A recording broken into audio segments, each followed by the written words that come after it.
Hello everyone, welcome to one more mini vlog. నేను last time చెప్పా కదా పుదీనా నాటామని. ఇంకా అవైతే చాలా బాగా వచ్చాయన్నమాట. మేము దాన్ని యూజ్ చేద్దాం బిర్యానీలో, కానీ నేనైతే కట్ చేస్తున్నాను. అండ్ ఇవి కట్ చేసినప్పుడు అవి అలాగే వదిలేస్తే మళ్ళీ దానికే మంచిగా మనకైతే కొత్త లీవ్స్ అయితే స్టార్ట్ అవుతాయి అనమాట. చూసారా ఎంత ఫ్రెష్గా ఉందో, నిజంగా చాలా బాగుంది. అంటే మనం బయట తెస్తాం కదా, అవి డైరెక్ట్ మనము వాడాక అవి రూట్స్తో పెట్టేస్తే వచ్చేస్తాయి అనమాట. అండ్ వేరే టబ్స్లో కూడా కొన్ని అవి మెంతులు, బ్రింజాల్ సీడ్స్, పాలకూర, తోటకూర ఇవన్నీ అయితే వేసాము.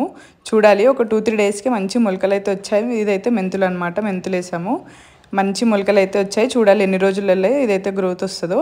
అండ్ మేము ఒకసారి ఊరు నుంచి వచ్చినప్పుడు హైవేలో ఈ చెట్టు కనిపించింది అనమాట. సో అది తీసుకున్నాం, పూలు చాలా బాగా వచ్చింది. అండ్ ఇవైతే బ్రింజాల్ పక్కన హాఫ్ లాగా వేసామన్నమాట. బ్రింజాల్ ఒక సైడ్ అయితే పాలకూర ఇంకా అది. అండ్ నెక్స్ట్ అయితే ఇవి మా సైడ్ అయితే ఫేమస్ అనమాట, కాసరకాయలు అంటారు వీటిని. అండ్ వీటితో మనం కర్రీ చేసుకొని దానికి చపాతీ కాంబినేషన్లో తినాలి, చాలా బాగుంటుంది.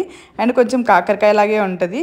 అండ్ ఈ కర్రీ మీకు తెలుసో లేదో డెఫినెట్గా కామెంట్ చేయండి. Also please do like, share, subscribe. Thank you for watching. Bye.